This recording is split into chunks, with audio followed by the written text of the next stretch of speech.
Entrer dans une salle d'apprentissage actif, c'est une révolution. Tout change. Le bureau du prof est au milieu, plutôt que d'être au bout de la salle. La table du professeur est à la même hauteur que celle des étudiants. Les étudiants sont en îlot sur les côtés. Et il n'y a pas des rangées d'étudiants en face de nous. Donc c'est finalement une perspective complètement différente. Quand on entre dans ces classes-là, on réalise qu'il y a du bruit, que ça parle, qu'il y a des échanges, que les étudiants sont très actifs. Il va y avoir des étudiants même qui vont se voyager d'un îlot à l'autre pour aller voir ce que les autres équipes font, pour partager de l'information. C'est tout un tas d'avantages, finalement de gadgets qui sont mis à notre disposition pour faciliter notre enseignement, faciliter le confort et faciliter aussi l'interaction et l'apprentissage des étudiants une fois qu'on leur fait faire des exercices pratiques en classe. On va même voir dans certaines situations des étudiants qui vont présenter à d'autres étudiants des bouts de matière, des bouts de compréhension qu'ils ont de la matière. L'apprentissage actif, c'est vraiment inverser notre perspective d'enseignement. Donc, c'est-à-dire que c'est l'étudiant qui n'est plus passif, c'est-à-dire qui ne reçoit plus un enseignement, mais qui est l'acteur principal de sa formation. C'est-à-dire qu'il se prépare préalablement et quand il arrive dans la salle, on va pouvoir faire des exercices avec lui. On suppose que les étudiants ont eu accès à ces connaissances-là, qu'ils sont arrivés à des problèmes à la maison de compréhension et quand on les met en action en classe, on tente de faire émerger ces problèmes-là pour pouvoir justement les résoudre et les faire aller plus loin. Donc, on est vraiment dans une situation d'intégration des connaissances et non plus de transfert des connaissances. Est-ce que c'est l'espace qui s'approprie ou est-ce que c'est la méthode?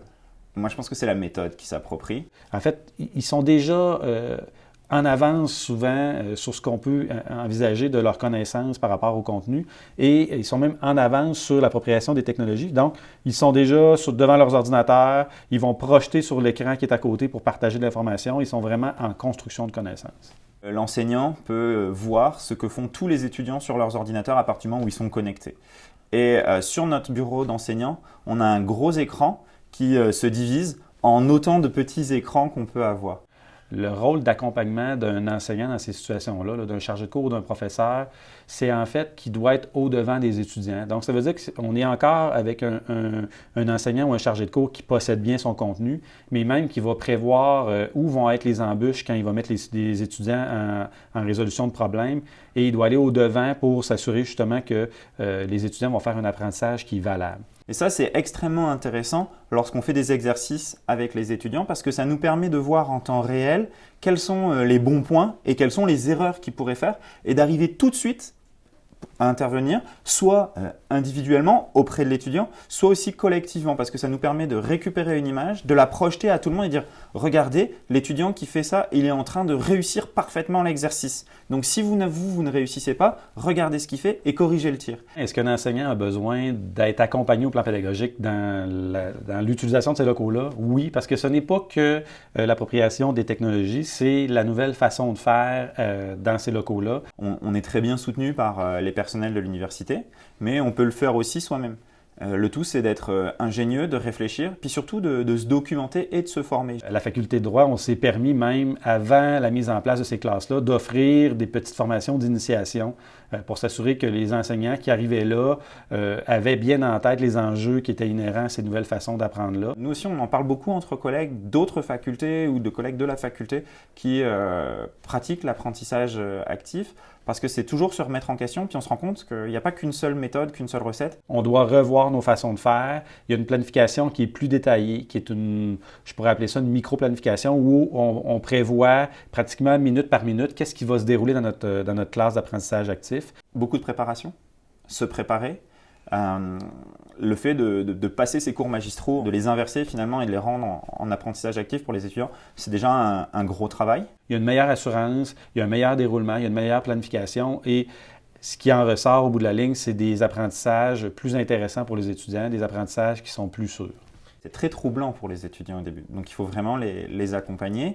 Quand ils arrivent dans les salles d'apprentissage actif et qu'on leur dit vous pouvez écrire, il n'y a pas que les tableaux, vous pouvez écrire sur les fenêtres, ils sont tout décontenancés, vous pouvez vous connecter, finalement connecter tous vos ordinateurs et projeter tout ce que vous faites au mur. Puis Big Brother is watching you, parce que l'enseignant voit tout. Ils sont assez troublés, mais je dirais qu'au bout d'une ou deux séances, ils sont complètement appropriés la salle, à condition qu'ils jouent le jeu finalement. Ça permet aux étudiants de développer des compétences et non pas juste de retenir des connaissances. Au niveau de la rétention des connaissances, ce que les enseignants nous disent, c'est qu'ils connaissent davantage des contenus parce qu'en arrivant en classe, ils ont dû faire un travail préalable. Et au terme du cours, ils sont plus en possession. Ils ne sont pas juste en train d'essayer de retenir les éléments importants, mais ils possèdent réellement le contenu.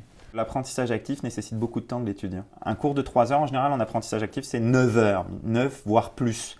Donc, si on dit 6 cours par session, on se rend compte que l'étudiant, il ne peut pas le faire. Dans la mise en place d'un apprentissage actif de ces classes-là, il y a un accompagnement qui est intéressant à faire auprès des étudiants pour justement leur rappeler quel est leur rôle, qu'est-ce que j'aurais à faire, là, qu'est-ce que ça veut dire d'être actif, là, de passer du mode spectateur au mode acteur. Donc, ce bout-là, je pense qu'il est nécessaire à mettre de l'avant, là. Donc, finalement, sa formation, elle est bonifiée puisque en plus d'acquérir des connaissances, on va vérifier l'acquisition de ces connaissances par des exercices pratiques. Donc, on transmet non plus des savoirs, mais aussi des savoir-faire et parfois même des savoir-être. Donc, la formation est finalement bien plus professionnalisante pour l'étudiant.